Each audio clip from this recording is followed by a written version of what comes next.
उपाय असणार आहे। स्वाती, तू अशीच आपल्यासोबत राहा। पुण्यात जाणार आहोत। पुण्यामध्ये वैभव सोनावणे आमचे प्रतिनिधी आहेत। थेट वैभवकडे जाऊयात। वैभव, खरं तर लॉकडाऊन सुरू झाल्यापासून पुण्यातल्या आयुक्तांनी पुण्यामधल्या कोरोनाग्रस्तांची वाढती संख्या पाहता लॉकडाऊन तर आहेच, परंतु आणखीन तिथले जे नियम जे आहेत ते अजूनच कठोर केलेले होते, अधिक कठोर केले होते। 100% टाळेबंदी तिथं पुण्यात करण्यात येत होती आणि तरी देखील रुग्णांच्या संख्येत काही घट झालेली नाहीये। त्यामुळे जसं मी आता स्वातीलाही म्हटलं की लॉकडाऊनचा तिसरा टप्पा आता संपतोय आणि लॉकडाऊनच्या चौथ्या टप्प्याचे संकेत पंतप्रधानांनी काल दिलेत।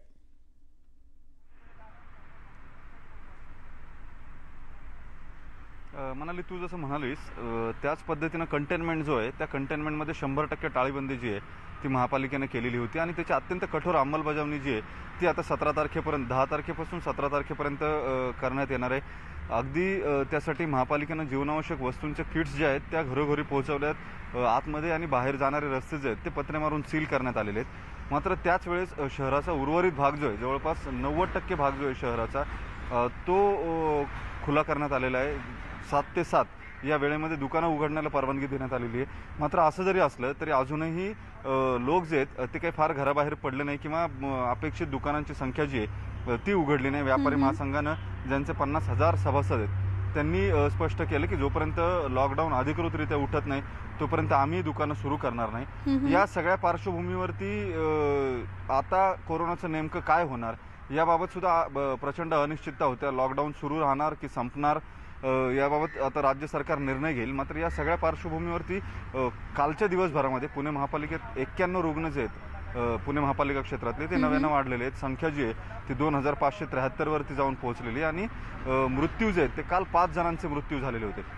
हा आकडा आणि हे कॉन्सन्ट्रेशन जर बघितलं आपण तर जो कंटेनमेंटचा भाग आहे किंवा ज्या भागामध्ये कम्युनिटी स्प्रेड झालेला आहे त्याच भागामधले हे नवे रुग्ण जे आहेत ते नव्यानं आढळून येतात। शहराच्या इतर भागामध्ये नव्यानं रुग्ण जे आहेत ते फारसे आढळून आलेले नाही आहेत आणि या सगळ्या पार्श्वभूमीवरती ज्या पद्धतीनं रुग्णांची संख्या वाढते ती त्याच कंटेनमेंट मधली वाढते जिथं कम्युनिटी स्प्रेड झालं। कंटेनमेंट झोन जे वैभव असतील किंवा रेड झोन असेल, ऑरेंज झोन असेल, त्यामध्ये बदल केले जातील का?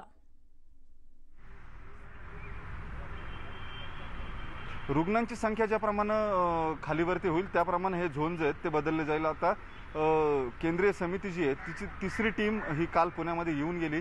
वेगवेगळ्या ठिकाणी कंटेनमेंट एरियामध्ये त्यांनी भेटी दिल्या आणि एकूण स्थिती जी आहे ती त्यांनी पाहिली। ज्या पद्धतीनं कॉन्टॅक्ट ट्रेसिंग पुण्यामध्ये झालेलं आहे किंवा त्याचा फॉलोअप झालेला आहे त्या सगळ्या गोष्टी केंद्रीय समितीने त्याचं कौतुक केलेलं आहे। अत्यंत उत्तम कॉन्टॅक्ट ट्रेसिंगचं काम जे ते पुणे महापालिकेने केलेलं आहे असं सांगितलंय। पुण्याची तशी जिल्ह्याची जबाबदारी जी आहे ती वरिष्ठ IAS अधिकारी जे आहेत महेश पाठक आणि नितीन करीर यांना देण्यात आलेली आहे। नितीन करीर हे आणि महेश पाठक हे पुण्याचा आढावा जे आहे तो रोज घेत जातील। काल महेश पाठक स्वतः पुण्यामध्ये आलेले होते आणि जिल्हाधिकारी, कमिशनर या सगळ्यांबरोबर त्यांनी बैठका केल्या। अनेक अधिकारी जे आहेत ते पुण्याच्या या एकूण कोरोनाच्या नियंत्रणाच्या प्रक्रियेमध्ये राज्य सरकारनं आणलेले आहेत आणि त्यासाठी काम जे आहे ते मोठ्या प्रमाणावरती सुरू आहे। या सगळ्या पार्श्वभूमीवरती अनेक गोष्टींची चर्चा सुद्धा सुरू आहे। अगदी बरोबर आहे। ही चर्चा होत असताना वैभव, तुझं देखील अनेक अधिकाऱ्यांशी बोलणं होतंय, नागरिकांशी बोलणं होतंय या कव्हरेज दरम्यान, त्यामुळे लॉकडाऊन वाढवणं हाच पर्याय ठरू शकतो का?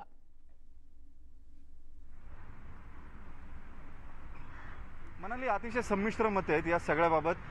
कारण डॉक्टरांमधला एक गट सुद्धा हे मान्य करत नाहीये की लॉकडाऊन हाच याच्यावरचा अंतिम पर्याय आहे। ज्या पद्धतीचं आपण आर्थिक नुकसान सोसतोय किंवा सोसणार आहोत किंवा जे होणार आहे त्यासाठी लॉकडाऊन चालू ठेवणं योग्य की अयोग्य याबाबत दोन वेगळी मतं दिसतात। महत्त्वाचं म्हणजे कंटेनमेंट वगळता इतर भागामध्ये लोकांनी स्वतःहून प्रचंड काळजी घेऊन बाहेर पडायचं असेल तरच बाहेर पडावं। जी वयस्कर लोक आहेत ज्यांना रक्तदाब किंवा साखरेचा त्रास आहे, ज्यांना सर्वाधिक व्हल्नरेबल असं समजलं जातं, कोमॉर्बिड पेशंट जे आहेत त्यांनी स्वतःची काळजी घेतली पाहिजे, घरामध्ये त्यांनी घरातच राहावं, अशा अनेक गोष्टी आहेत। काल अगदी बरोबर आहे। नागरिकांनी खरं तर वैभव ह्याचं पालन करणं गरजेचं आहे, कारण प्रत्येक जण वैतागलेला आहे, प्रत्येक जण पॅनिक सिच्युएशन मध्ये आहे। मात्र या सगळ्यावर मात करण्यासाठी घरी राहणं आवश्यक आहे। आपण जर पाहिलं गेल्या काही दिवसांमध्ये वैभव प्रशासनामधले, वैद्यकीय सेवेमधले काही डॉक्टर्स, नर्सेस ज्यांना कोरोनाची लागण झाली आहे, पोलीस दलातली काही पोलीस बांधवांना सुद्धा कोरोनाची कोरोनाची लागण झाली आहे। मुंबईमध्ये सुद्धा जवळपास 52 ते 53 पत्रकारांना कोरोनाची लागण झालेली होती। हे सगळे 53 पत्रकार कोरोनामुक्त झालेले आहेत, आज ते सगळे सुखरूप आहेत। त्यामुळे नागरिकांना खरं तर यातनं सगळ्यातनं काय त्यांना आपण सतत आवाहन करतोय, मात्र त्यांनी देखील जबाबदारीने वागणं ज्याला आपण म्हणतो ते नेमकं काय करायला हवं या सगळ्यातनं तू सांगशील? मनाली, काल सिरम इन्स्टिट्यूटचे डायरेक्टर आहेत डॉक्टर राजीव ढेरे, त्यांच्याशी या सगळ्याबाबत आपण बोललेलो होतो।